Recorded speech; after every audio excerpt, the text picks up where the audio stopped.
Hello, fight fans, and I know you're a fight fan if you're watching this and you watched the Tsarukyan Gamrot card. It wasn't a glamour card, but as we were talking about, this is a card that's going to end age well. This is a card that a lot of the people that fought on this card that weren't that known now, 3, 4 years from now, maybe not even that long, maybe 2 years, 18 months from now, going to be top five guys. I mean, going to be main card guys, going to be sky's the limit for a lot of guys on this card. And can't wait to say I told you so. Here's my partner, Harrison. Now, What up? we're back, baby. We got the main card. We're talking UFC Fight Night, Gamrot, Tsarukyan. And, man, these, like I said, both of these guys got a bright future. It was kind of a slept-on main event. I was a little surprised when I saw that this was a main event, but as we talked about the card right before International Fight Week, they're not going to use a lot of star power. Right. But at the same time, I thought it was smart, a good way to build guys that are very talented but not that well known.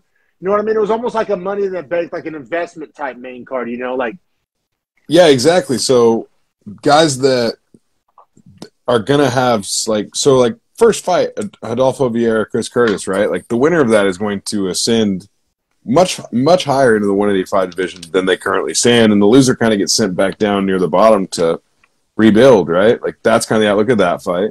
Yep. You look at Nate Maness and Umar Nurmagomedov. I mean, it's Nurmagomedov, so that's just that name already sells. Like it doesn't even matter past that, right? As far as like the way the card's going to age, and obviously he's so good, Well, and we'll get there. Right?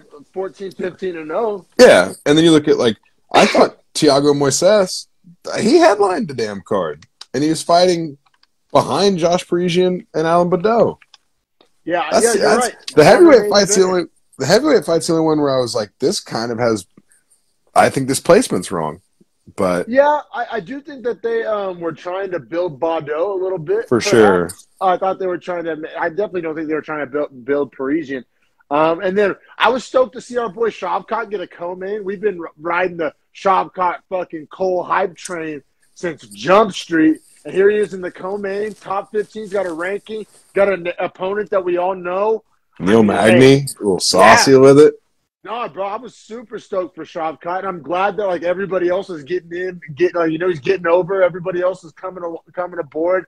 I mean, big week for Shavkat. Big week. I mean, you could say Shavkat got more press. I personally watched more Shavkat content this week than I did Tsarukyan or Gamrot. Now, maybe that's just me. Maybe that's my algorithm or whatever. But I saw more shit about Shavkat than I saw about the main event.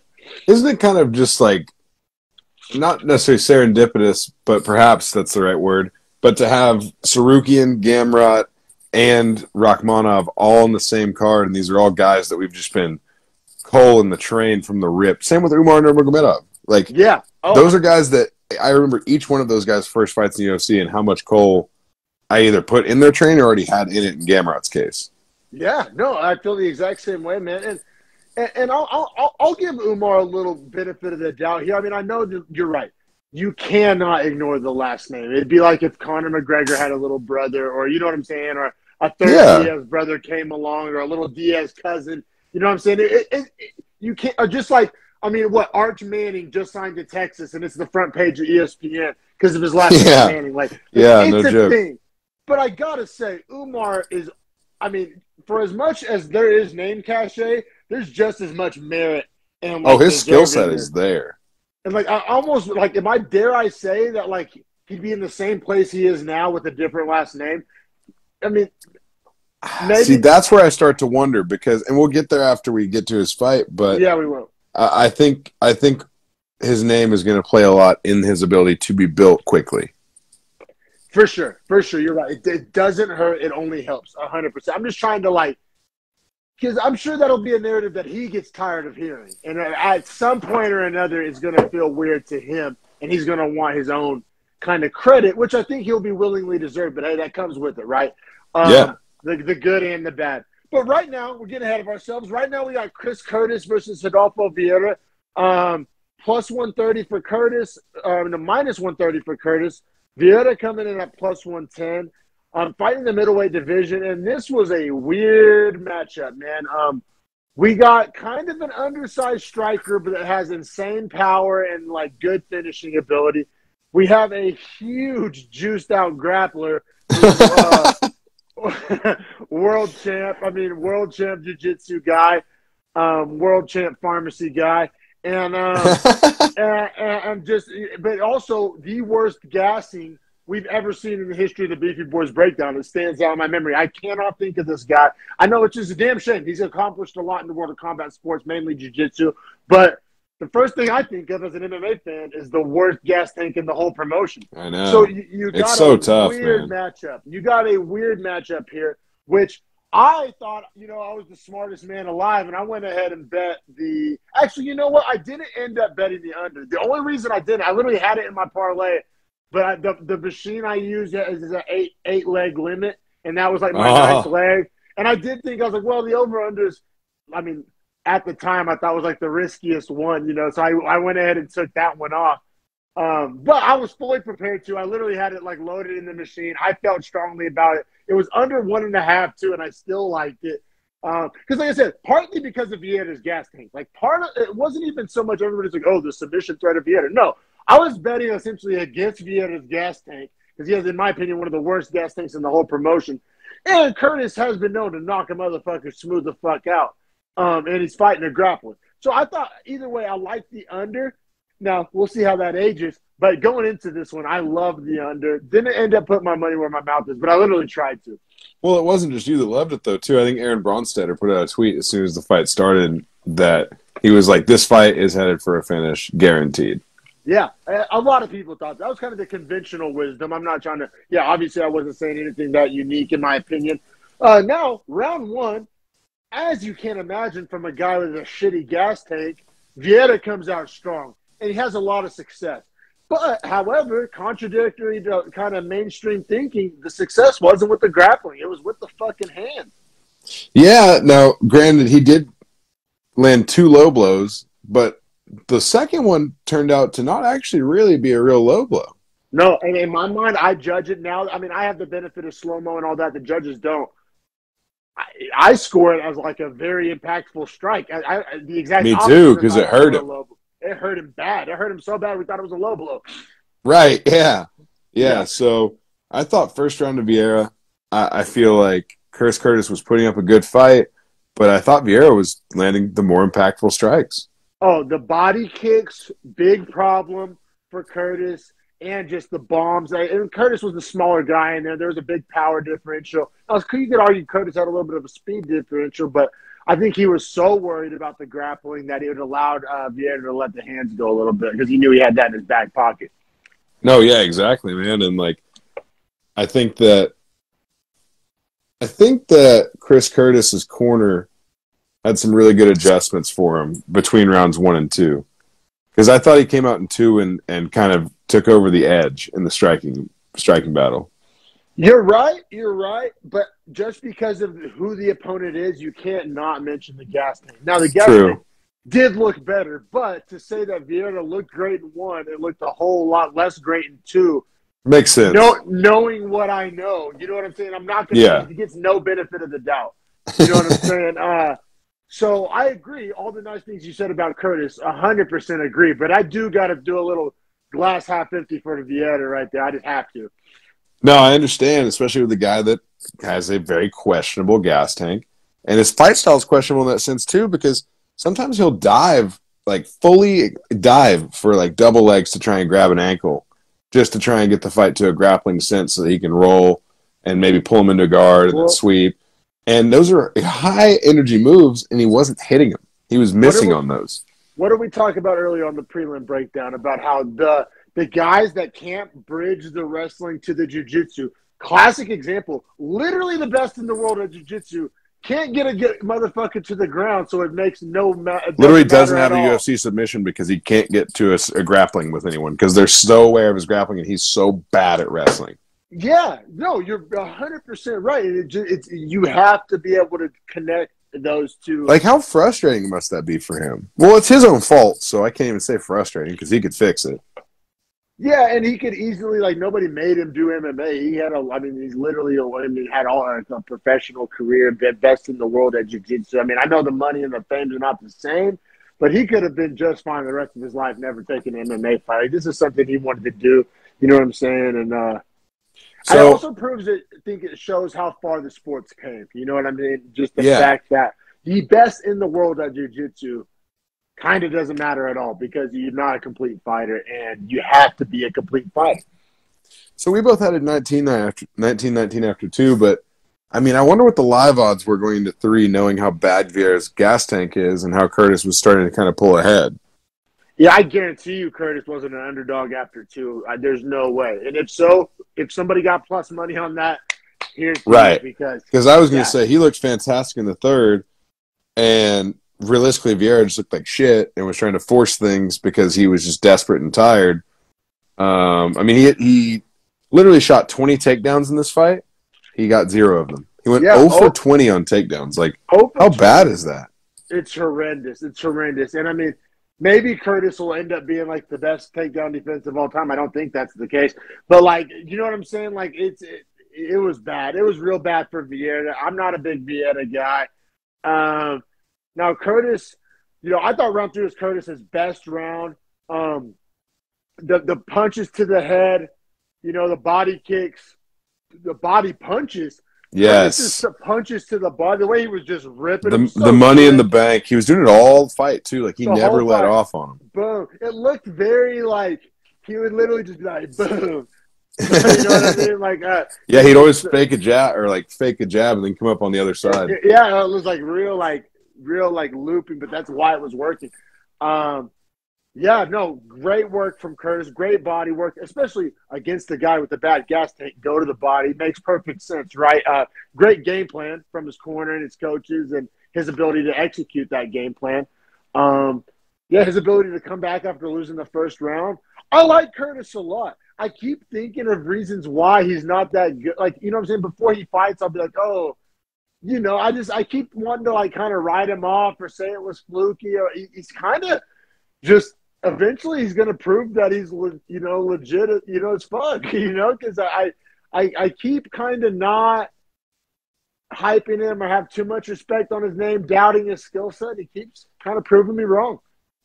Yeah, no, exactly right. And, like, that's why I wanted him on my parlay as far as just Chris Curtis to win, because I thought at minus 130, man, on the streak he's on and where I think he should have been in the UFC probably a few fights before he was in the UFC. You know what I mean? You're right. So, yeah, so I like Chris Curtis, and I like his attitude as well.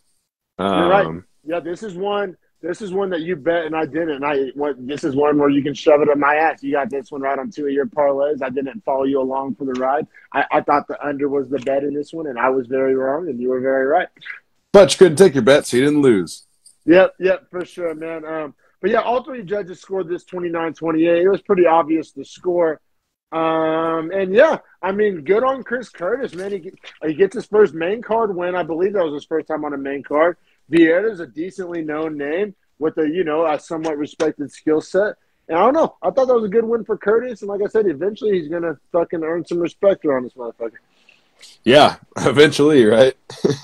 Exactly. Yeah. Now, pushing it forward is someone that has all the hype, right? At 135, the stacked-out bantamweight division being represented here by Umar Nurmagomedov, Khabib's brother or cousin? Cousin. This one's the cousin. Cousin, right. Minus 950 favorite versus Nate Maness, who's the plus 650 dog.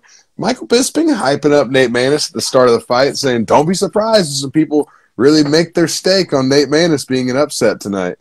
And I was like, Bisping. You know what? Cold take, and I don't know if I would have said that on national television. I had a glimmer, a little degenerate gambler thought.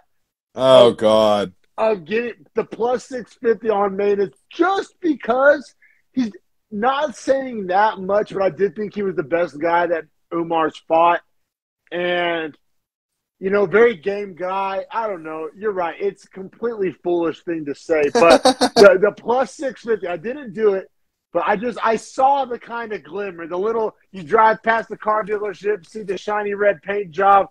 Just for a second, the little glimmer caught my eye on the plus 650. But I just feel like the X's and O's, like Nate Maness had nowhere he could win this fight. Like I couldn't see a path for him to win. Well, yeah, neither could Vegas. And in all fairness, for what I said, I actually did include Umar in 2 of my parlays. So, I mean, as the classic parlay builder, right? Minus 1,000, add a leg on there. I mean, come on now. I'll take the layup every now and again. But yeah, man, fight took place in the bantamweight division, and another thing people like, but man, Nate Maness 14-1. A lot of people. Yeah, Nate Maness not terrible, just a different level. You know what I mean? Different level and a really scrawny bantamweight, which you think all bantamweights would be scrawny, but not the he way seems extra scrawny. Yeah, right. Like it maybe not scrawny, but like not that strong. You know, like all bantamweights are kind of small, but some of them are very strong. See, Nurmagomedov. Yeah, no doubt. He's built So crazy strong. big, and like his shoulders are huge for a 35er. And his ability to get his waist and hips and ass up in the air and drive downward pressure is because even when he's on top, he's not on his knees. He's not even on the ground. He's standing essentially. He must have crazy, like, powerful hips too, man. Because like, think about how high he gets his kicks up and how flexible he can get. Like, we'll see it in the third round. His hip flexibility, it's insane. No, you're right. Which makes him even more dangerous than Khabib or any of the other ones, as far as Dagestani guys have been, because he can do insane kinds of Muay Thai. I bet he must have trained with Zabit or something. Zabit's the only other Dagestani that has that kind of. They can kick like that. Yeah, Zabit can do crazy kicks too. No, you're exactly right. Which he just recently retired, but we all knew it. He's been retired for years. Let's be real. But yeah, said he had religious reasons that he wasn't going to fight anymore for. Which whatever. Yeah, whatever. That's people are going to feel they're going to feel about that. But yeah, alhamdulillah. But I scored at 10-9. Did you score that one 10-9? Round one, yeah, 10-9. But yeah, it's going to be interesting how you score this because that's why I asked because all 3 rounds, I'll just give it up. Nurmagomedov dominates, but they're degrees of domination though, right? And I think that's what we're getting at here by asking the scores. I had it 10-9 in the first. Now, second round, not a ton of damage in that first round. That's why I gave it 10-9. A lot of control, had his back toward the end, but not enough damage. And the minute you saw him on top and just, Nate Maness was going he wasn't getting nowhere. Yeah, he literally was stuck to the floor. So it's just like, I was like, oh, that's how you didn't want this to look if you like Maness. But now round 2, he upped the control time from 3 minutes to 4 minutes. So that gets you closer to a 10-8 already. But the damage is on another level. I thought he was pretty close to a finish. I mean, the ground and pound was gnarly. The bows, the damage. Now, credit to Nate Maness. He never stopped intelligently defending. He never stopped scrambling. He never stopped fighting back. He never stopped defending himself. But the damage was getting pretty gnarly in round 2. I thought round 2 was Umar's best round. 4 minutes of control time, a nut hair away from a stoppage. The definition of a 10-8 in my book, like literally like what 10-8s are like designed to be. You almost get the finish. You have the dominant control. You're not in any danger the whole round. I thought round 2 was like, if I had to give damn near a textbook definition of a 10-8, that's what it would be. So I agree with you on that. Nurmagomedov's best round. I mean, there's an argument. There's an argument there. I think we're painting a good picture of how the judges saw it as well. But I think it's just the closeness to the finish. I thought he was closer to being finished in 2 than he was in 3. I thought Maness was essentially saved by the bell in 2.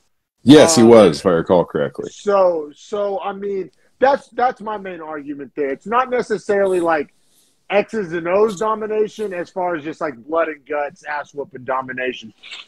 Well, man, the only reason I liked round 3 so much as being just slightly maybe more than 2 is he dominated him in 2 different positions, right? Like, that's when he lands the standing front kick that's just, like, straight to his face. I don't even know if he stayed up after that. I don't know. You're right. That was, like, a crazy kick that we've seen Silva and other guys, like, knock dudes out with.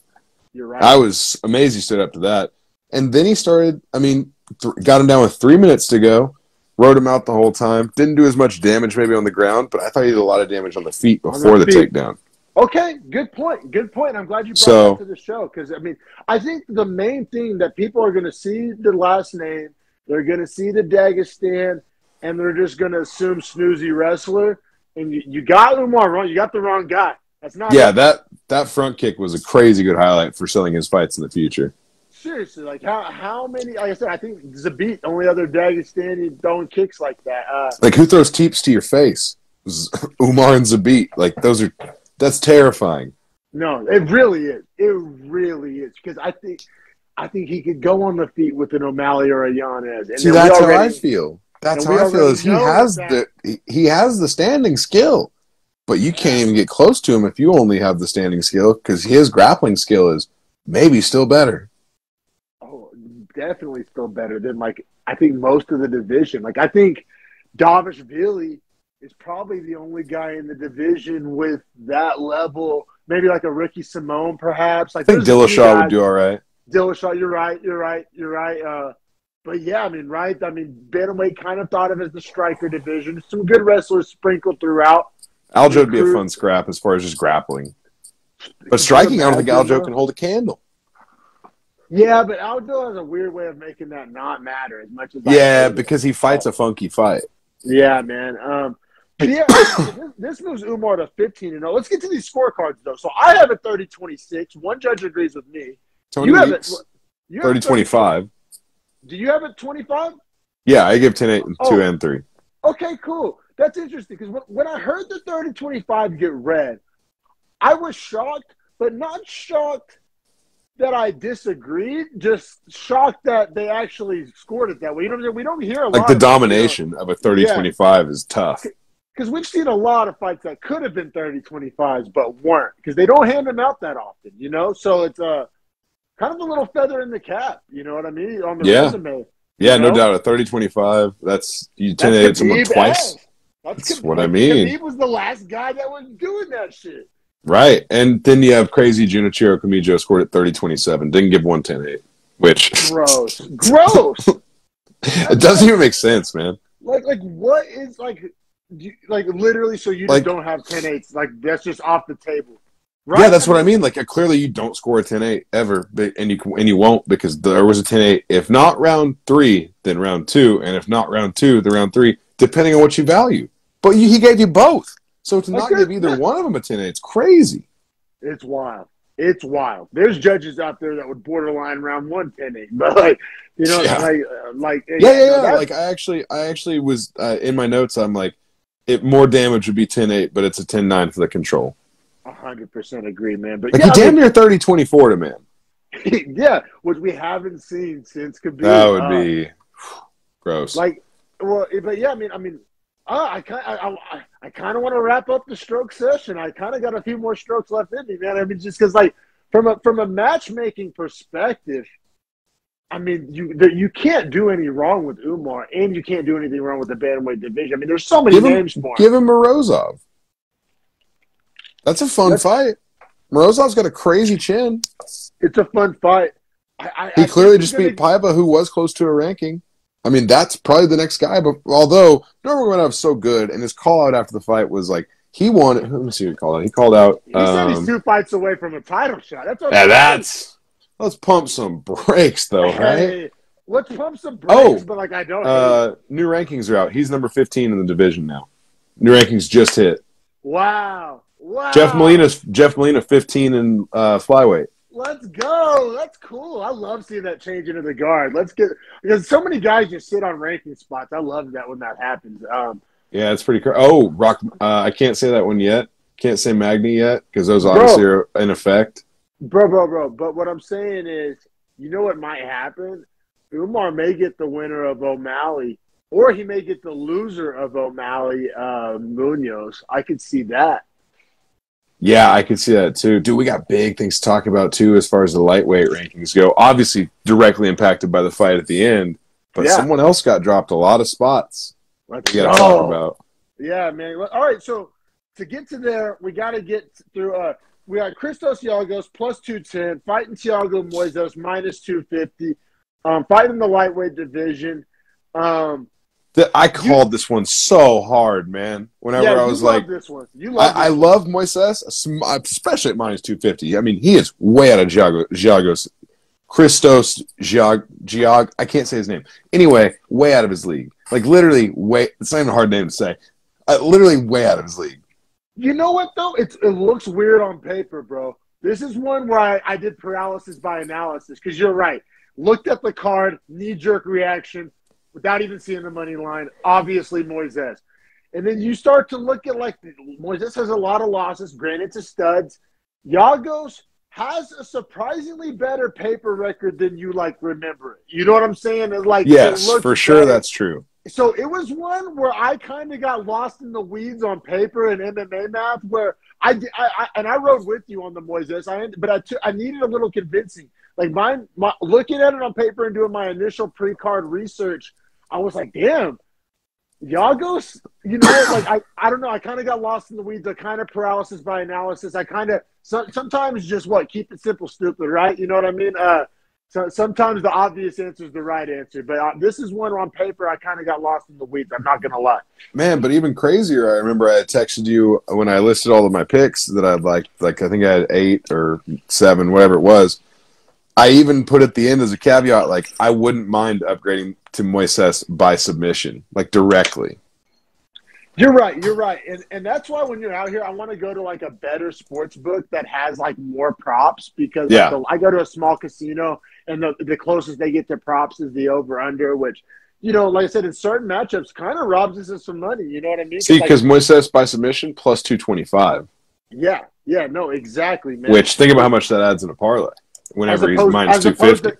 Exactly, 100%. So, yeah, man, fight taking place in the lightweight division. Another 2 guys are big lightweights. Either guy could easily fight at welter. 100%. No, I don't know how good either would do at welter, which is probably why they're at lightweight. But from a physiological perspective, look like welters in there. But, yeah, I mean, we're beating around the bush. I mean, this was all Moises. He got a standing body triangle, which is pretty high level. Not everybody. Yeah, hard to do. Get into that position. I mean, you're talking Aljamain Sterling. You're talking some high level guys that use that position. And I mean, and once he was there, I mean, he got the rear naked choke. But I mean, Giagos, I mean, he it was all Moises. I mean, there wasn't a whole lot of coming back at him. And Moises used his skill set in a way that, let's be real, he hasn't been able to, because he's been fighting killers. Most recently, Islam Makhachev. Who else did he fight? Did he fight Bobby Green? I don't know. He's fought some good guys. He's fought some real good guys. He's fought some killers. He's got a tough schedule. Salty record, but a brutal schedule. Oh, yeah. Jose Alvarez, Islam Makhachev, Anthony Hernandez, Bobby Green. Yeah. That's a pretty tough schedule. I mean, hell yeah, it is. Because we both love Bobby Green, so we'll probably think it's a little tougher than a lot of people. But, I mean, yeah, that's a tough schedule. So, yeah, this is one where, you nailed it. I rode along with you on it, so I nailed it too.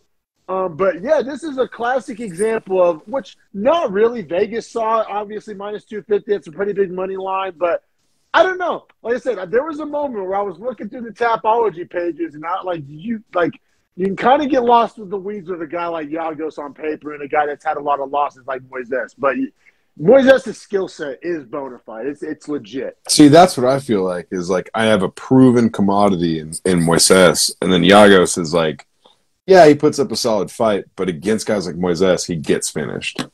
You're right, man. You saw it coming a mile away. That standing body triangle was impressive, though, because, I mean, I mean, there wasn't anything he could do. I mean, it was over. I definitely thought it'd be a finish on the ground, not standing in a one-arm rear naked choke at that. Standing body triangle, one arm. That's high level shit. Yeah. I know fucking, my last. I mean, literally gets the arm under and can't get his hand, so reaches across and just pulls his own elbow. Yeah, like my last name's not Gracie, but I know that's some high level jiu-jitsu. Like there were a lot of guys on Twitter like, "Damn, that's a sick finish!" Like it was a lot of guys. It was, yeah. Like you could probably count the guys in the whole UFC that could, like, on one hand, that could probably get that finish, like in that position. For sure. Yeah, man. All right, but we keep it pushing, man, because we got Alan Baudot coming in at plus 100 against Josh Parisian minus 120. Alan the Buster Baudot.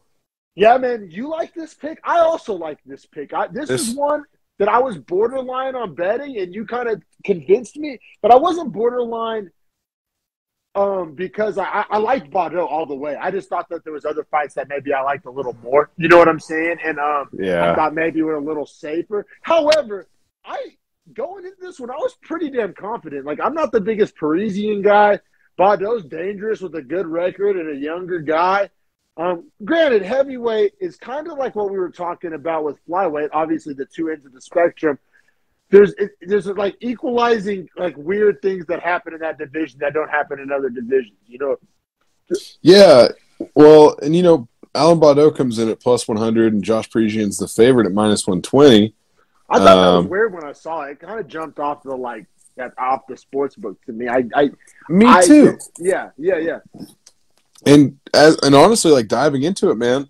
I mean, this is the third leg out of my 4-leg main card parlay, and I'm still, I'm 2 for 2 at this point. So I'm like, all right, let's go, Bordeaux. Like, just need the main event to go the distance, and then I got this. Yeah. Now, as it turns out, Bordeaux rocks Parisian in the first round, drops him. He was damn near out, I thought. Like, so close. Like, honestly, I was screaming at my TV. Now, this was biased, and I was being a degenerate. But I was screaming at my TV, like, stop the fight, stop the fight, stop the fight. Like, I thought it could have been stopped. This is Mark Smith again, and he was giving everyone all the chance on earth. You're now, right, in this fight... Like, we're biased, but there's also something to that. Like, we're not just talking out of our ass. And being if that was Herb Dean, he was running in and stopping it. The minute he sees... Parisian's eyes go up and him fall backwards, he's laughing going to run and stop it.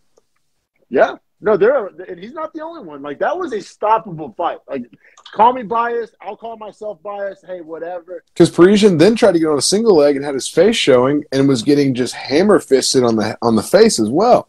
So, and at that point rolled back over and defended. And I don't know, man. For me, it was like I was really close to a 10-8 with 30 seconds to go. And then it's like Bordeaux just lost all the energy in his body. And Parisian started light.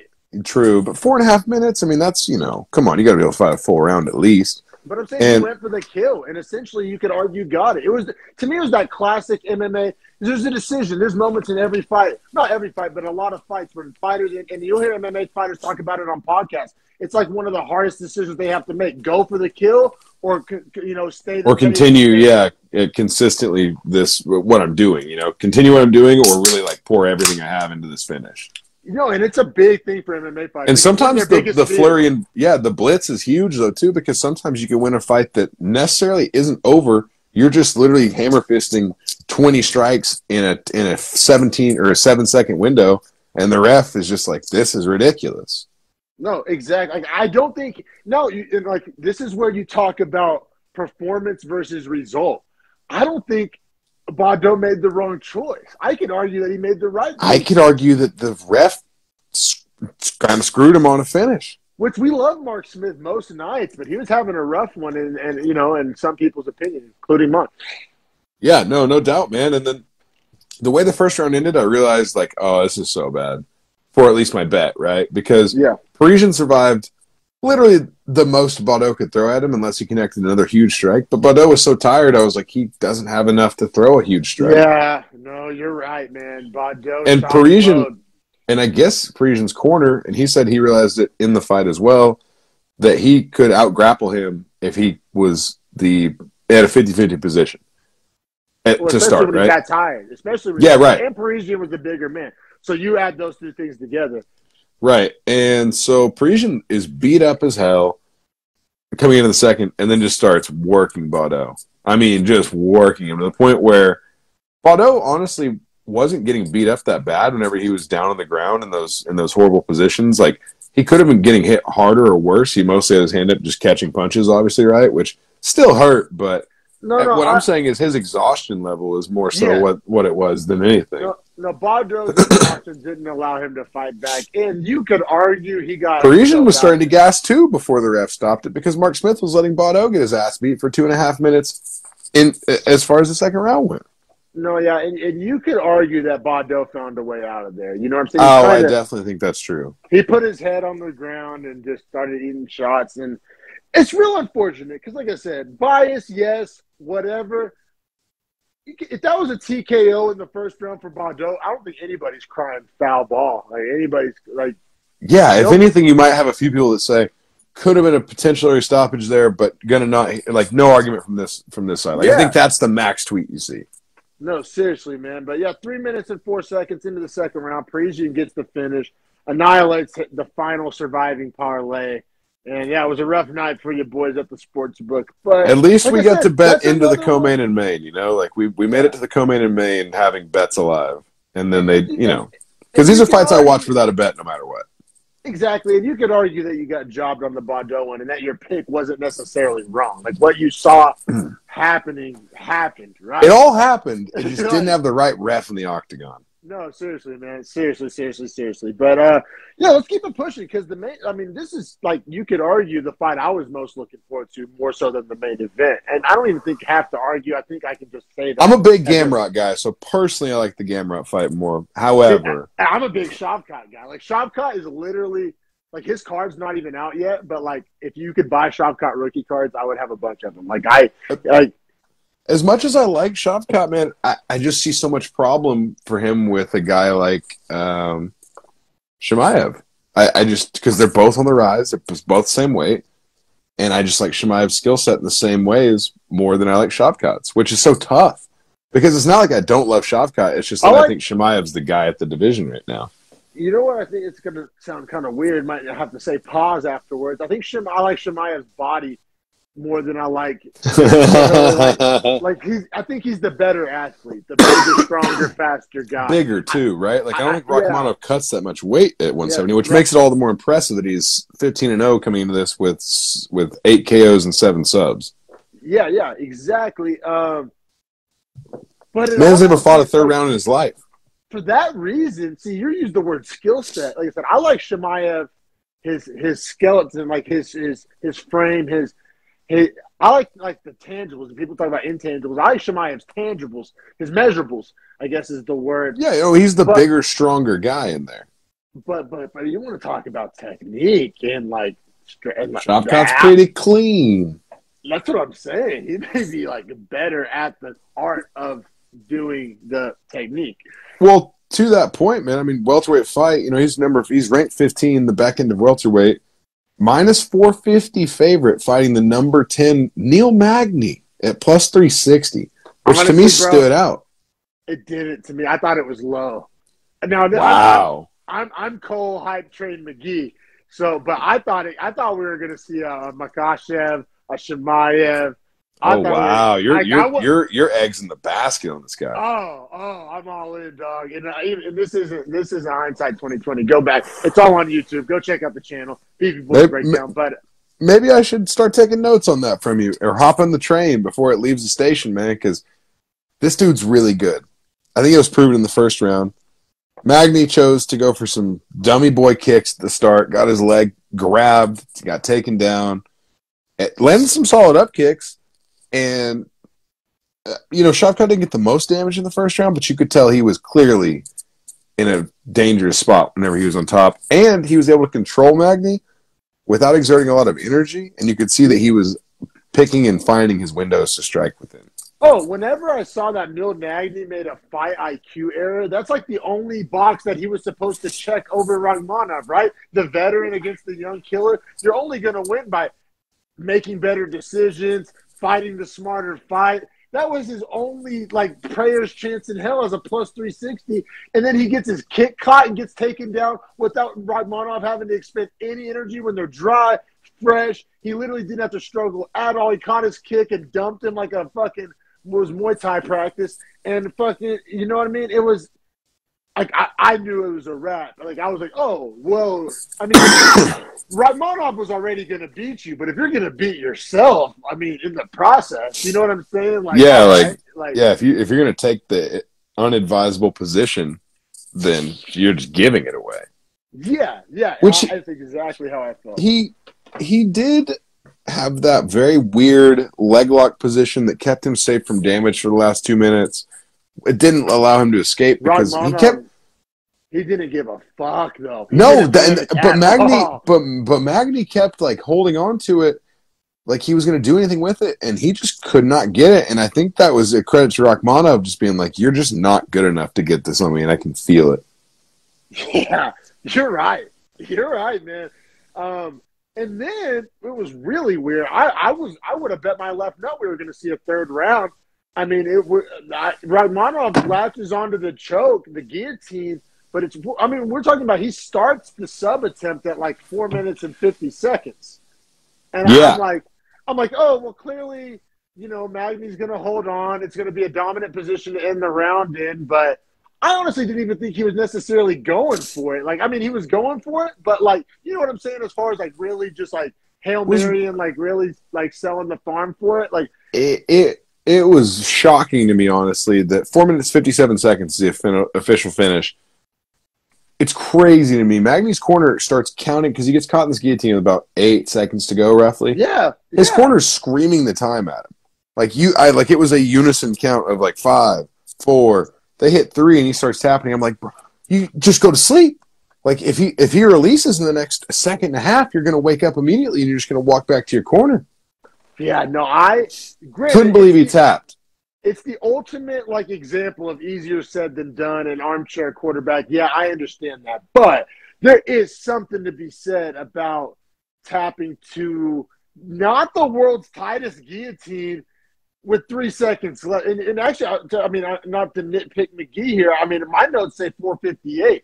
So it's like we're talking 2.5 seconds. Right. 1 3/4 seconds of like, are you even going to fully? Maybe you're getting lightheaded. Maybe you start to go limp. I don't think you're going to even fully go out in that amount of time. I mean, is it ultimate easier? And even if you do, the minute he lets you go, you're going to pretty much like your body, like you're going to, and then boom, pop up, right? You would think. Yeah, but like I said, I would have bet my left nut we were going to see a third round. Like, I honestly didn't even get a hype. Like, I wasn't even like, oh, here we go. We're about to watch a finish. I was like actually planning like my next grabbing a beer because I was like, oh, we're going to go to a third. And I was like, right. I think my response was like, he tapped? What? like, no, granted, super stoked for Shavkat. I'm not trying to like glass half empty him here. Like, I mean, it's fucking dope. He still hasn't seen a third round. He's now what? He's 16-0 with 16 finishes, all before the third round. I mean, that's something that you hear about a guy who hasn't debuted yet, right? That sounds like a guy who did this at the local circuit. Like, he's doing this, you can officially say at the highest level now. Neil Magny, I mean, not world beater, but like Class B fighter, right? Like yeah, extremely high level performer. Yeah, like not like farthest thing from a can. Like quality opponent, has records in the welterweight division. I mean, stud. And Rachmanov dominated him. It's crazy, too. I mean, new rankings out, like I said. Rachmanov's 10 now. Magny's 12. Yeah, he cracked top 10 off that. He went 15-10. He called out Stephen Thompson, 10 versus 7. And he called him out in English.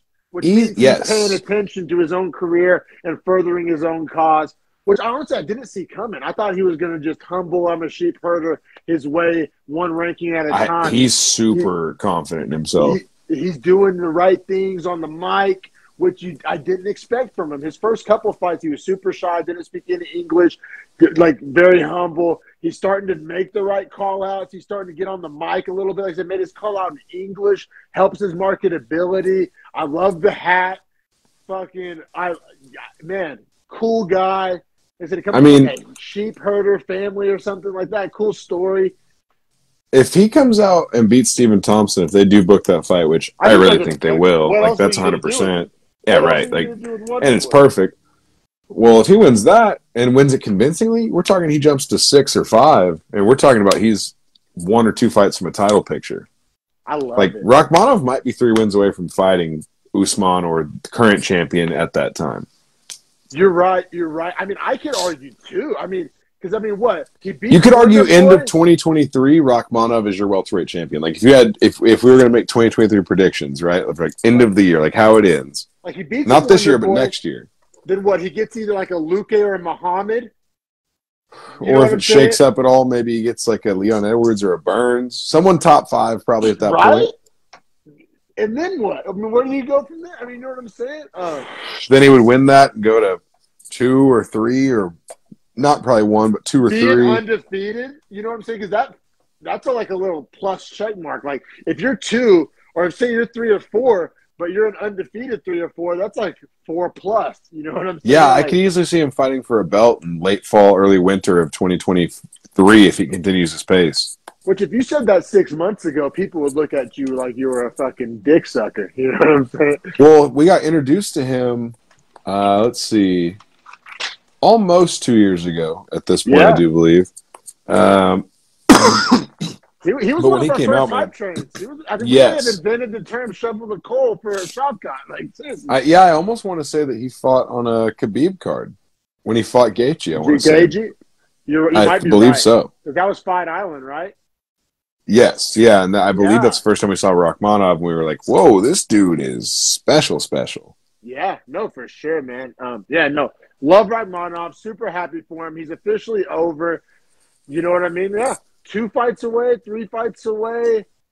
I mean, maybe like I could see him being 1 fight away from being a backup fighter. You know what I'm saying? Like, seriously. Yeah, for real though. Man, and I think as big as Rachmanov's hype train is, I think we might have had not as big, but the Tsarukyan hype train for us was pretty fucking big too. Yes, really big. I mean, especially considering the skill set and his age, 25. I mean, that's always fun, right? Like, which we do that in all sports, right? Like, oh, this guy's this good now. He's Imagine how shredded good though, he man. Like will be. he is shredded at 155. Yeah, he is. Maybe a little too shredded. Yeah, maybe. Yeah, I don't know. Yeah. Armenians, they're genetically better. I don't know. Well, he has a sketchy camp too that's known for that. Who's he trained with? He trains with a lot of guys that's been popped. Got it right here. He trains with some guys that's been popped, if I'm not mistaken. Syndicate MMA. Yes, that is correct. It's usually a gym. I mean, that name is already sketchy. Yeah, no, literally Syndicate. Like they're not even trying to. I'm gonna look up their. I'm gonna look up their fighters. That way we can really just roast them. Yeah, let's go more plates, more dates here. You know, that's our new hobby here on the Gregory Rodriguez breakdown. Oh, Roxanne Modafferi is one of them. I'm already out. Oh my god. Who else though? Who are some of the guys? Who's some of the older guys? Frank Mears on there, who obviously has been busted. Yeah. D-Rod's one of them. Okay, no, he's definitely not juicy. Nicholas Stoltze, O'Day Osborne, Vince Morales. I think O'Day's juicy. O'Day, you can make a juicy argument for O'Day. Not Jordan Levitt. He's not juicy. No. Not Cleo Roundtree, but like, hold on. There's that. No, I can make the argument for Roundtree. Oh, Sasha Palatnikov. That fool is juicy. Oh, Natan Levy. Yeah. He's juicy as shit. Oh, yeah, he's a juicy Israeli? Yeah. Yes. Juicy. Yeah. Yes. Yeah. No, that's what I'm saying, bro. Like, the guys he runs with. Yeah. And how just, like, weirdly jacked his Armenian genetics are. Especially when I'm looking at some of these other fighters, too, that are here, like, that aren't UFC guys, but, like, this has their picture. Some juicy-looking guys. Yeah.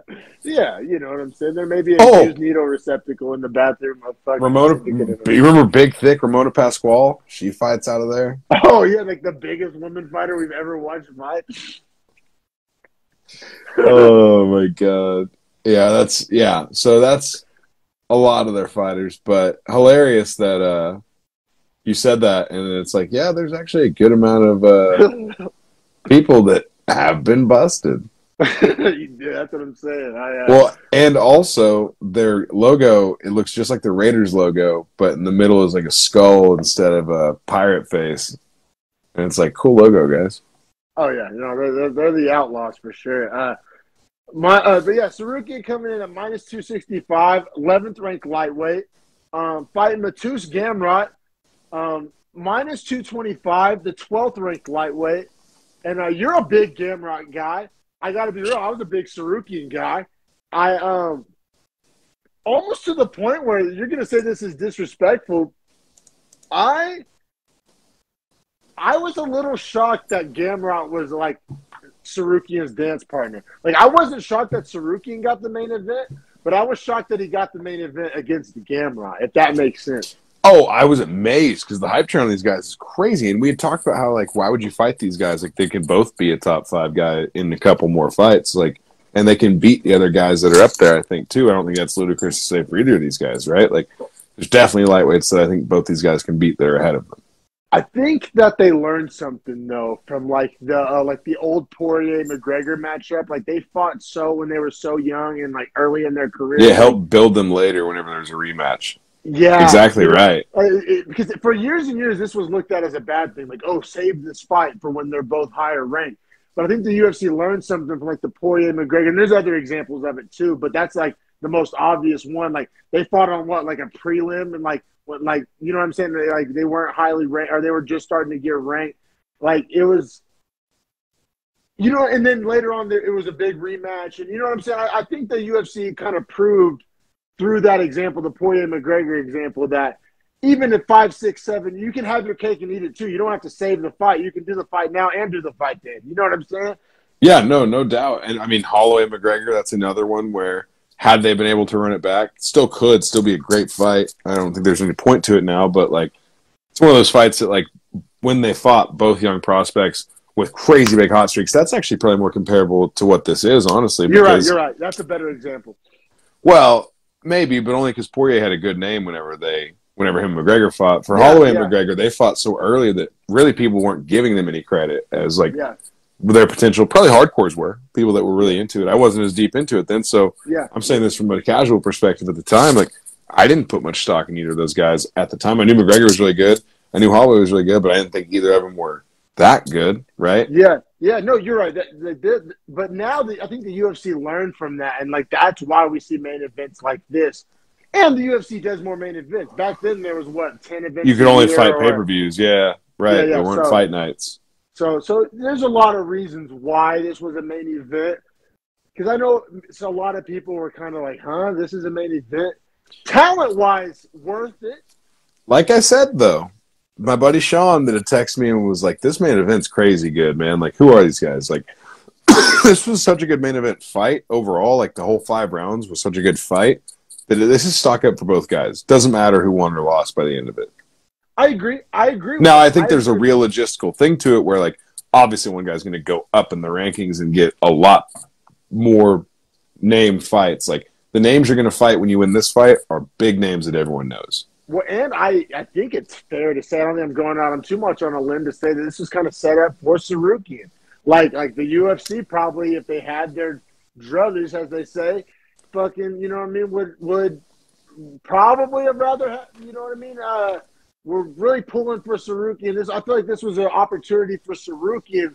No, granted, each guy brings it, you know, what they have to the table, and each guy leaves. It's winner take all in MMA, right? So it's like it's hard to say that Gamrot didn't have the equal opportunity, but like I said, right. I just think it was kind of set up more for Tsarukyan when they were game planning it out.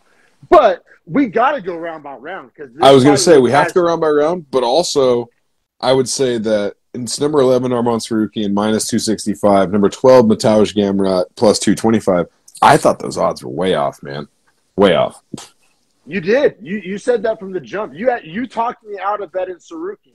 And you didn't say necessarily bet Gamrot, but you were like, I don't know about and I actually said bet this 5-round fight because Gamrot's going to try to wrestle him for as many rounds as he can. And you put your money where your mouth is. And I tried to talk you out of that like a goddamn fool. Like, I'll be real. I thought each guy was too dangerous. And you responded, you texted me back.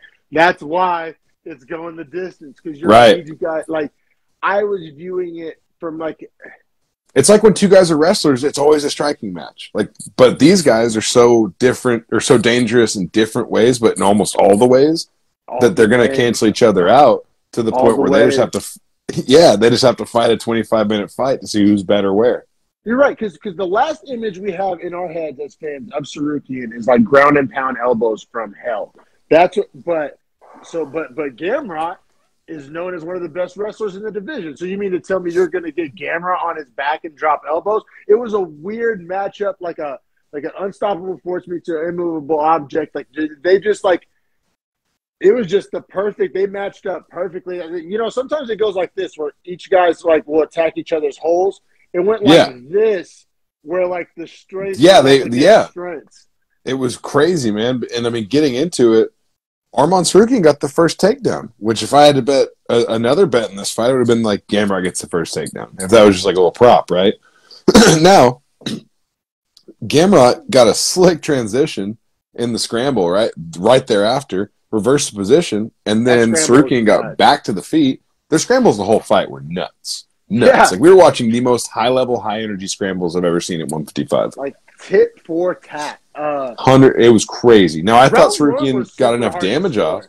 I thought Tsarukyan got enough damage off with the kicks. The punching I thought was equal both ways. Tsarukyan's body kicks and leg kicks in the first round were the only edge I could find for either guy. So I scored at 10-9 for Tsarukyan. Bro, I had such a hard time scoring this. I'm going to be real. Like, this is literally my notes. I have Tsarukyan leading the dance and going first. I never fucking write notes like that, ever. I talk about damage and position changes, but it was just it was so close that I had to just go with these, like, eye test, nuance, kind of just gut feeling. Like, I felt like Tsarukyan was going first. I felt like Tsarukyan was kind of more in charge of where things were taken. But also, right below that, I say most of the round was 50-50 scrambles. So it's like literally, like the majority of the clock was taken up by 50-50 scrambles. Crazy, so right? Like, yeah. So, but we both scored the same way. But I honestly, if I don't know, we're splitting hairs, I have it like a closer 10-9 than I think you do. I had a tough time scoring it. I thought it was really close, man. I really thought, like, everything was even. And then I just thought in my head, like, what did either man do that the other guy couldn't? And essentially it was just Tsarukyan was landing powerful body kicks. And I was like, those body kicks are going to be money in the bank, so I'm going to score them like they're going to be money in the bank. And that's how I think I got to that 10-9. Now, I thought the second was also extremely close again, and I scored it the same way for the exact same reasons.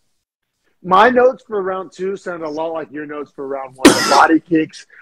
Maybe I was just, you noticed them first before me. I'm not afraid to admit that. Like by round two, it was becoming very obvious that the body kicks were a real factor. And one of Tsarukyan's Gamrot started changing his stance, going southpaw to orthodox and bouncing it back and forth. I think trying to limit that weapon, which for him limits. See as a result of leg kicks, but Tsarukyan, you don't see a guy make another guy change stances with body kicks that often.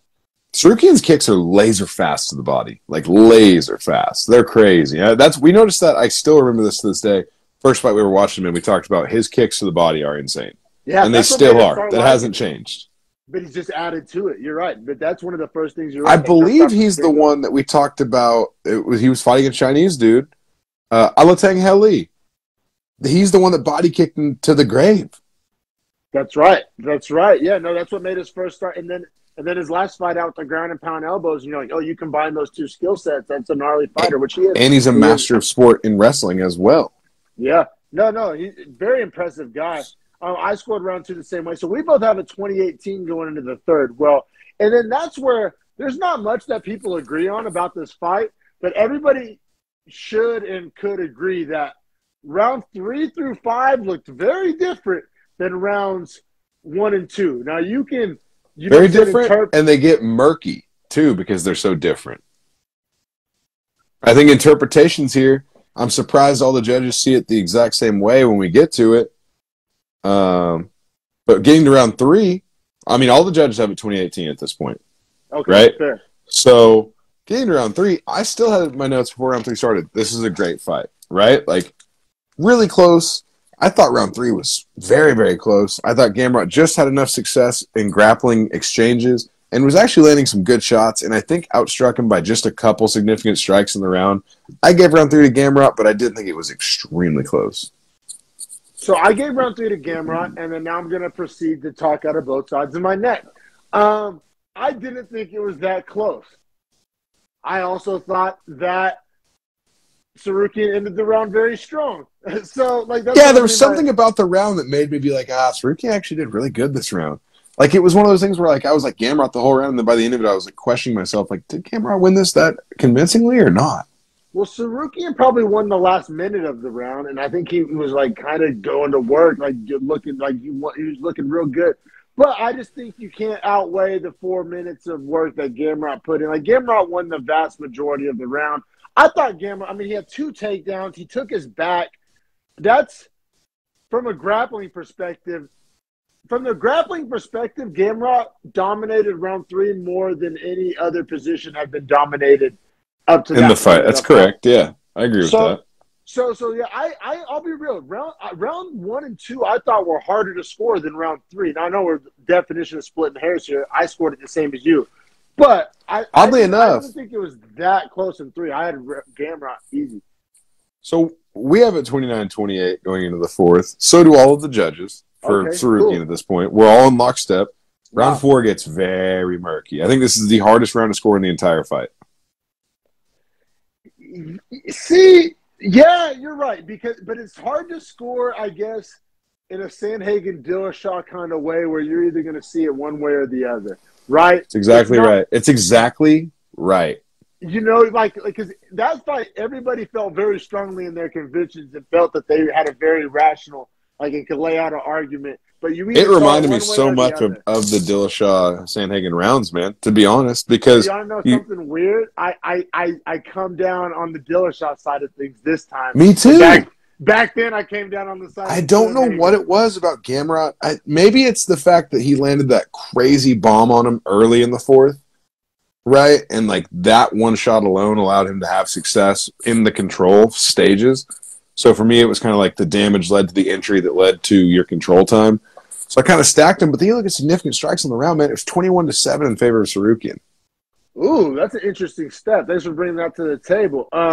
See, that stat made me very much question how I saw the 4th once again. So my argument, or what made it murky for me, wasn't even the stat. It was just that one spinning back fist, which it was a knockdown. It was. You could argue it was a slip, whatever. It was a knockdown. It was a clean spinning back fist, and Gamrot hit the fucking deck. He quickly popped up, recovered phenomenally, but yeah, you could argue most impactful strike of the entire fight up to that point. You can definitely argue biggest moment in the round. However, once again, talking out of both sides of my neck, but not really. It's super close, and you have to present both sides.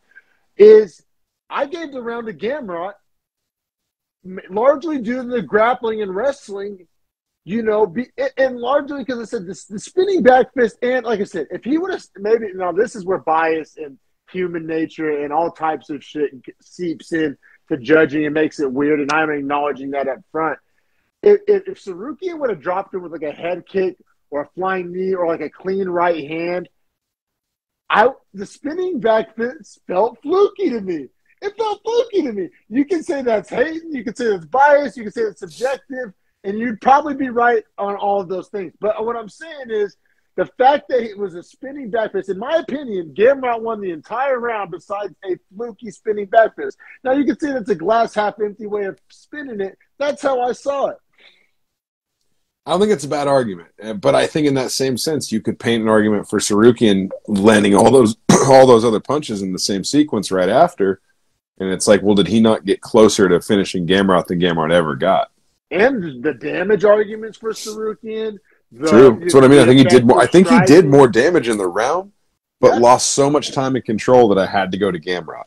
Yeah, and also, like, the thing about Gamrot, it wasn't that snoozy of control. Like, he was taking the back. Like, yeah, and it wasn't like he didn't do a little bit of damage on his own. Like, whenever he would connect, there were big shots. That's just the difference, right? Like, it's quantity over quality, or quality over quantity. And, like, the word snooze isn't my notes at all. Like, Gamrot was active with the positions. You know what I'm saying? And, like, I value that. I do. So you had it 38-38 after 4, right? Yes, I did. Okay, me too. All of the judges are with us as well. Are you serious? Yeah, all judges 38-38 going into the 5th. So it's a winner-take-all 5th round.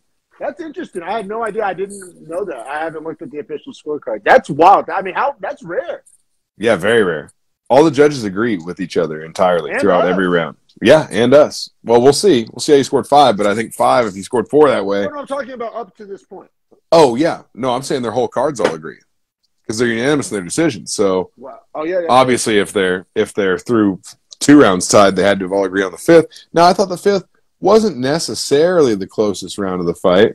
See, I disagree already. But I think it was really close. I think 4 was closer than 5. I thought 5 was. See, I thought 5 was closer than 3 and 4. I had the hardest time scoring 5. Man, that's a great picture of how this fight was, though, right? Like rounds 4 and 5 were very hard to score, and rounds 1, 2, and 3 had a pretty definite winner. And I think there was a slight lean in 4 to Gamrot. So for 5 to be the toss-up or the duel or battle or war, whatever you want to call it, that it was, and for the significant strike stand 110 to 108, I mean, you know, it's like it's hard to say. Now, breaking it down and going into the round, I thought Gamrot did a good job of getting his takedowns to at least pad those stats. Got a little bit of control time, not a whole lot, and then matched the striking on the feet. So I was leaning Gamrot by the end of the fight, but I did also write that if it went to a decision to Tsarukyan, I'm totally fine with that too. Yeah, I mean, it was a close round. Gamrot had the late takedown and once again took the back. It's like every time Gamrot, which we talked about the whole podcast, it's like the theme of this podcast, the transition from wrestling to jiu-jitsu. You have to have his is flawless. His wrestling is so good. Every takedown he got, he ended up on his back, right? Or damn near everyone. Like it was kind of like clockwork. Like as soon as he takes you down, he's working to take your back, and it was fucking flawless. And Tsarukyan had no answer for that position and that transition.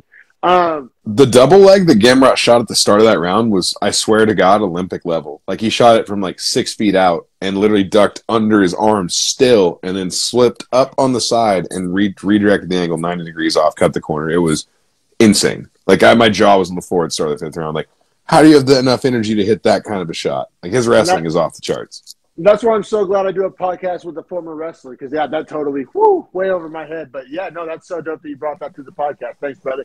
And honestly, I also, in my notes, my last little comment about round 5, I literally have in my notes the first 4 minutes of the round 5 are 50-50.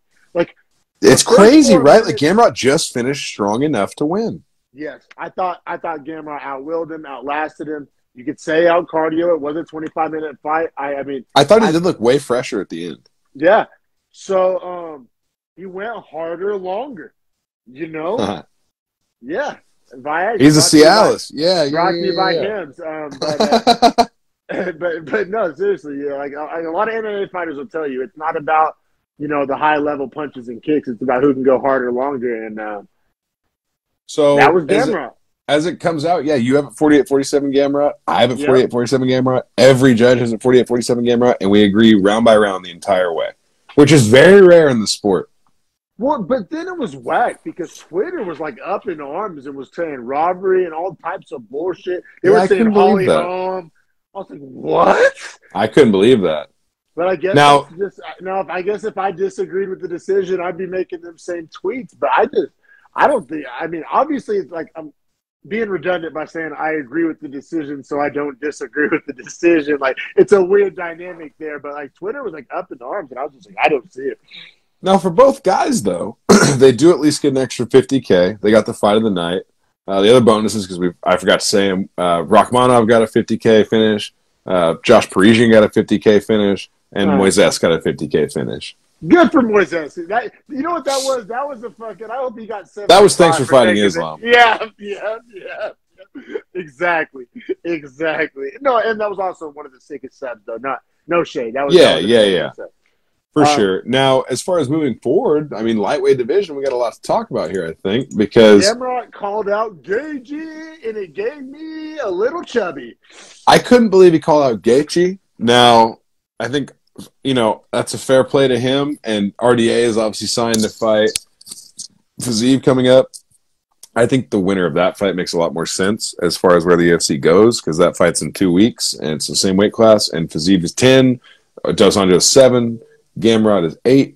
So, hey, but honestly, bro, and I'm not trying to jinx it, knock on whatever fake kind of what this thing is, but I don't know, bro. Like, you can't get ahead of yourself there because, like, I've seen so much weird shit happen. Remember the Muhammad Edwards fight that was supposed to be so beautiful, ended in the eye poke. It's like somebody. True, very true. I think this fight's been booked once already, and it didn't go through. Yeah, it fell through once. Yeah. So you know what I'm saying? As far as just putting a lot of eggs in that physique RDA basket, I'm just hesitant. I think you got to go with bird in the hand is worth two in the bush. We know it. We just saw out of Gamrot and Tsarukyan. No, you're right. 12. He's probably 2 fights away. But I think maybe the winner of this fight's the winner of that, and we could both be right. You know what I'm saying? But Very the fact true. that Gamrot shot his shot at Gagey's in a weird spot, right? He needs a win. He's fought nothing but the top. His last two losses are title losses to Khabib and Oliveira, right? Yeah, but he has the win over Chandler in there. Oh, yeah, he does have the win over Chandler. But, I mean, that was about as hard of a win as you can come by.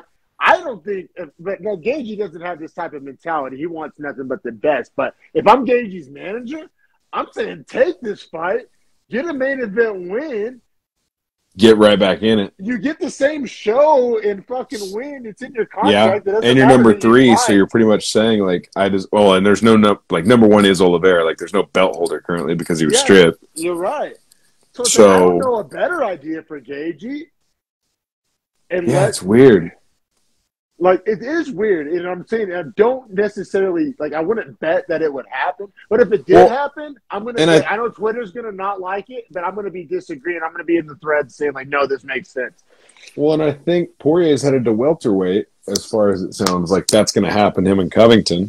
I think he is. I think Poirier's heading to welterweight. He's talked so much about it, like on a lot of podcasts. And then I don't think Islam's fighting again unless it's. Where gets to fight next. You know what I mean? Oh, I'm saying Islam. Oh, I'm sorry. I was saying Islam is not going to fight again unless it's for a belt. Like, I don't think he's going to fight Dariush. Yeah, but either way, it's Dariush or the belt. Like, either way, it's not Gagey, right? You know what I'm saying? Right. No, for sure. And then Chandler's obviously not going to rematch Gaethje. RDA's already signed. Ferguson just lost to Chandler, so that's not going to happen. Yeah, one of those guys is getting Gamrot. Like, I don't think Chandler Gamrot makes the most sense, but it's also like... What about Dariush Gamrot? Like, why not just get this Makhachev stuff washed off? Don't even worry about the Dariush-Makhachev matchup. Because if Dariush can beat Gamrot, he pretty much can propel himself back into that circle to fight. You know what? I'm here for it. I don't think that will, like, poll well, as they say in politics. Like, I don't think... Yeah, I agree with that. It doesn't sell very well. Like, there's going to be all the snooze emojis in the comment section. Like the comment section is going to be brutal when that gets announced, if that gets announced. But, like, from a making sense, from a matchmaking, from, like, a quote-unquote bracket, if you will, which kind of quasi-happens at the top of these divisions, there's something to it. You know what I'm saying? There's something to that. Now, like I said, it's not box office. I mean, it's a fight night main event, so – that they have a lot of those dates to fill, you know what I'm saying? And I think they'd be perfectly fine doing Dariush Gamrot in a Fight Night main event. I don't think there's a lot worse ideas for a Fight Night main event. We've seen them, Aspen Lad. Yeah, but like, God, haven't we? but you know what I'm saying? Like, I don't think it'll be the most popular, but I also like think it makes a lot of sense and would kind of clear up a lot of the murk. Kind of, and you're right, it would get Islam his title shot, which we all know is going to happen anyway. So, like, let's just fucking cut to the chase.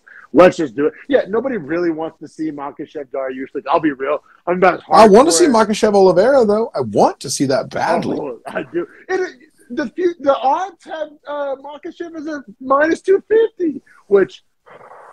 That's so disrespectful. Hammer the Oliveira, right? Hammer the Oliveira. Because he's going to get plus 210 at that rate. Undebatably, I mean, you can double your money about betting on the champion. How often do you get that opportunity? And like a dominant champion too, not just a like fly in the night like champion, like a fucking one of the best champion title defense resumes in UFC history. And a dude that's like changed his narrative to like it is like a zombie. Like you can't kill him in the ring anymore. Whereas he used to just be buried whenever you put him down. He does not quit now. Are you down to waste a tiny bit of everybody's time and do like a little mini Makhachev Oliveira breakdown? That sounds kind of fun. Yeah, I'm down because like I just think that on the feet it's really even. I think Oliveira probably has the edge. Oh, bro, I think Makhachev can strike. Different. But okay, But this is what everybody does when they break down an Oliveira fight. And it happened when he fought Poirier. It happened when he fought Gaethje. They talk about it like it's boxing and that, like, Oliveira doesn't have the best standing elbows in the fucking division. But he always gets rocked, too. Like, he gets rocked, but he survives. So that's what I'm saying. Makhachev's going to be the one to put him down. Come on. Well, no, but if they go to the Fuck ground, off. I don't know if Oliveira can submit him on the ground the same way he's able to get these other guys. You're right there, and Makhachev will follow him to the ground, and I think that's where the money line comes from. I know. That's the only That's way what it is, and Makhachev has said plenty of times, he's like, I don't care about his jiu-jitsu. He's like, I'm here to show him Dagestani wrestling is ultimate, brother. And there is a lot to be said for that, but there's also, like, there's a lot of weird shit with Islam. He'd be having terrible weight cuts, and he has to cut an extra pound. Well, Oliveira missed weight the last fight, so fuck that. You're right. It's going to be the battle of the weight cut. But that's what I'm saying. It can come down to who has a better weight cut. Like, seriously. So I'm saying hammer the Oliveira over. No, I agree. And as far as now, I will say, do I think jiu-jitsu beats Dagestani wrestling? Not in a vacuum, but I think that fight does not go the distance. I'll say that. see, I disagree because if you think Islam's going to win, I think Islam's going to win by snoozy decision. I don't know. I think Oliveira gets hurt enough where, like, eventually he's going to get too hurt. Because he goes for shit. Like, he takes that risk. You think Quidavera's going to rear his ugly head again? No, I don't think he'll quit. That's the thing is I think he'll get put that's fully to sleep. Oh, no. By what? By ground and pound Dagestan shots? I think he'll give up his back from the shots. He'll try and roll and turn, and he's going to get Dagestani handcuffed and just get choked. Maybe. I mean, would I be shocked if that happened? No. I don't know, man. I have a hard time. Like they're essentially saying that we should view Islam Makhachev versus Oliveira the same way we view Adesanya Cannonier. Yeah, I don't agree with that. I disagree so hard. Well, that's what I'm saying, though. The money is on Oliveira all day long. Like, you couldn't convince me to put money on Makhachev in this case. That may be the week that I don't do a parlay. I just do a straight. And just bet a straight? Bet two straights? Yeah, bet a couple straights because plus money on Oliveira sounds real good to me. Yeah, and how could it not? Like, I think that's a fool's errand to doubt Oliveira. Like I said after his last fight, I'm done doubting the man. He just beats everyone. All right, and then just quick, we do this at the end of every podcast. This is the last little segment here. Let's just go over the top 3 fights of next week real quick, which you will be. Oh, for sure. Yeah. Adesanya Cannonier, I got to say, you want to know something? I'm going to shock you. It's not really going out on a limb. I'm not picking Cannonier, but I'm not putting Adesanya in my parlay. I don't think for his odds I'm going to put him in, if that makes sense. You know what I mean? Like at minus 365, that's not really even worth it, I don't think, especially at the confidence level I have. I don't like how Adesanya is already talking about Pereira, and he's like just paying Cannonier no mind. I don't like that. I know that's like generic and an easy talking point, and maybe Adesanya is good enough, but I'm not convinced that Adesanya has 100% focus right now. I'm not liking some of the stuff I'm hearing, and I've been watching all the stuff, so I mean, I'm not liking like how he's talking about this fight. What Cannonier did to Brunson was so dominant and brutal. Yeah, that's true. If Cannonier gets on top, which Brunson's wrestling is way better than Adesanya's, and Cannonier was able to get on top and beat the ever-loving fuck out of Derek Brunson in a way that was like hard for me to watch. It's just tough because Cannonier's an actual crazy human being. Like he's actually not sane, right? In the sense that, like, in the lead up to the fight, they were running a promo, and he's talking about, like, yeah, I don't fear Adesanya. He's just a human. He's just a husk of he's just a shell. He's a husk. He's like me. I have energy from celestial places. Like, I'm more than just this human flesh. And I was like, what the fuck? What the fuck? He's also a former heavyweight, which we've seen Adesanya struggle with size. We've also seen him beat a lot of bigger guys, so I guess you can't really say that. I don't think this is as one-sided. Now, I may look super foolish in 8 days, but I don't know, or 6 days or whatever it is. But fucking, you know what I'm saying? I don't know. I'm not as bullish. And Adesanya has been putting on like snoozy, like, and it's not just snoozy, it's like complacent, right? Hasn't Adesanya looked complacent as fuck? And who is like crazier and hungrier than Cannonier? I just, at some point, like, I don't know. Obviously, X's and O's and skill sets, it's Adesanya all day. But at a point, intangibles come into play. And I could see some Juliana Pena shit coming from Cannonier, maybe. Not enough to bet it, not enough to tell anybody to bet it, not enough to even predict it, but enough to leave Adesanya out of my parlay. Because you know me, I'll take high odds. Dude, I had Umar at minus 1,000 on my parlay. That the number doesn't scare me off of putting somebody on a parlay. I don't know. There's some Amanda Nunes, Juliana Pena vibes floating around to me. All right. Well, wow, that's okay. We'll see. I like that take, though. That's a spicy. We might have a cold takes exposed for you. I don't know. We'll see. But this is the real one, the next one, right? Holloway Volk. Yeah, it's currently a 4-fight main card, right? Like they're gonna have to elevate a fight because right now it's 4-4-4. It's 4 prelims, 4 early prelims, 4 main card fights because Miesha Tate and Lauren Murphy got scratched, which sucks. Now coming to the next fight, ESPN lists this as minus 200 for Volk, plus 170 for Max Holloway. That's a Caesar sports line. They're probably going to run off DraftKings in the Octagon. So Volk minus 180, Max Holloway plus 155. I love the plus money on Holloway. Which is I'll take those numbers all day. I love the plus money on Holloway. I also, man, I am so tempted to bet under 4.5 rounds, plus 180. Because there's no way they go to a decision. I don't think they can fight 15 rounds in 3 fights, man. I think someone has to get finished. I think you're kind of right, man. I like that better than picking either guy. What's the number on the under right now?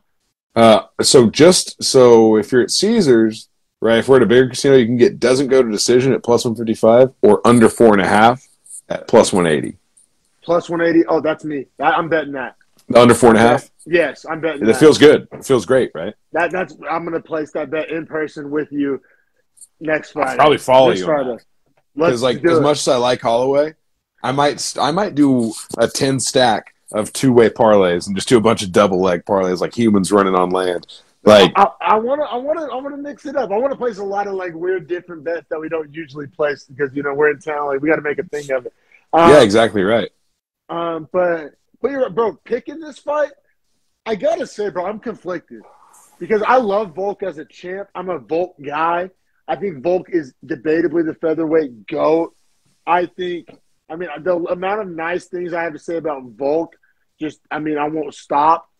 However, I've rewatched the past 2 fights. Like I've rewatched them, and then the highlights have been everywhere, and like the YouTube videos have been popping up. And Holloway definitely won both fights. So you're on my team now. It's so weird. I'm conflicted, but that's why I'm hammering the under 4.5 because I'm fence riding McGee on picking a fighter. Like I do believe that. No, like also you could argue if Holloway did win the first 2, how hard is it to beat a guy 3 times, even though he's lost twice? And then I think there's an argument too that Holloway made improvements. Younger too, even though you don't think of him that way. I know, he's a younger man. But the guy that made the adjustments in the last fight was Holloway. So now it's like, well, Volkanovski's so great. Does he make the adjustments, and now he is back ahead in this fight? And Volk out cardios everybody, and you can't out cardio Holloway. Dude, it's an entanglement, as Jada would say. Obviously, Volk obviously has the wrestling advantage, but I mean Holloway can get up to his feet really as good as anybody in the division, and obviously has good jiu-jitsu, and is the longer fighter. So Volk's gonna have to like get inside to even attempt the wrestling, which hasn't been as much of an obstacle in his past matchups. Bro, I don't have a pick. Like, call me like gun to my head. I think I'm picking Volk. But, like, from a sports book perspective, I think the money's on Holloway because of the value, and I really love the under 4.5. I don't know. Are you actually picking Holloway? I do kind of. Side, just like from a fan, just talking about at the lunch table, no money lines involved. Like you pick at the barbershop, you picking Holloway. I'll I let. kind of am, man. I think All I right, kind of am. Like, that's I, fine. I That's think fine. I mean, so. I'm not. I think I'm gonna ride with him. I don't hate it. Like I don't hate it. I Like wouldn't I'm hate anyone saying they're riding with Volk. It's such a good fight. such a good fight. And then I mean, kind of maybe not too much time to spend on it. Obviously, I think we're both going to feel the same way. O'Malley Munoz. I mean, we're riding with O'Malley, right? But it's also dope because it's his first real test. It's his first real test. That's a Let's real see. thing. That's a real thing. O'Malley wins by decision plus 200. I don't think that's a bad bet. I I don't like think it. I'm not betting that. O'Malley by TKO is plus 150. Yeah, that's the bet. That's I the don't know. bet. I don't know. Sugar Munoz has a show. chin. Munoz Sugar has a show chin. puts him down. Sugar show puts him down. You can go, what is it? Munoz by submission plus 900. Hey, go $10 on that for shits and Get, gigs. get $90. Shits and gigs. But you can get under 2.5 rounds right now at minus 110. I think that's the one I like the most. Oh, I don't like that. Oh, because it's a 3-round fight. Never mind. Yeah. For some reason, Yeah. I was thinking 5. Oh, yeah. Okay. Yeah, no, that's good. All right. So you still like him by TKO even though it's a 3-round, not a 5-round? Oh, yeah. He's riding. This man's riding. Oh, yeah, it's O'Malley train. Undefeated Sugar Show. And then just to entice people with the matches, we won't go into them, but I have Alex Pereira as the favorite against Sean Strickland. But I think it's very disrespectful to Sean Strickland. I'm taking Strickland. Yeah, plus 100 right now. Like I like that a lot. Then you have Jalen Turner, Brad Riddell, huge fight in the lightweight division. You have Barberena and Robbie Lawler and Donald Cerrone and Jim Miller in the retirees division. I mean, those are gonna be fun fights, but retirees division though, right? And I'm not betting either one. Actually, I think I'm going to bet Jim Miller. Actually, yeah, I like Jim Miller a lot. He's minus 210 right now. parlay builder. Let's go. Parlay builder. Ian Gary minus 165 against Gabe Green. Supposed to be the future of Ireland. Great money on Gary. You'll be active on this card betting. Minus My God, 100 in the ones for Gary. Let's go. minus 165. Yeah, Yeah, that's what I'm saying. they're giving Gabe Green a lot of credit here. You got. I'm not. You got Jessica I, Macy Barber. So another ranked matchup for the ladies. You have Uriah Hall, Andre Muniz. Muniz minus 245. Muniz parlay pounder. Let's see. Let me look this up real fast. Muniz by 7. Yeah, Muniz inside the distance minus 160. Don't hate it. I don't hate it. It's not probably enough for me to jump on, but. I'm taking him at the minus 240 instead. But Brad Tavares and Dricus Duplessis, that's a plus 110 for Tavares, minus 130 for Duplessis. I like that fight a lot. I think Duplessis as a parlay builder is very, very, very, very, very, very important this next week.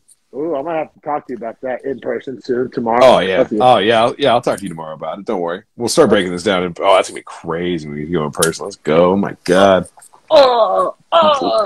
Literally like 12 hours. Or 24 hours, I mean to say.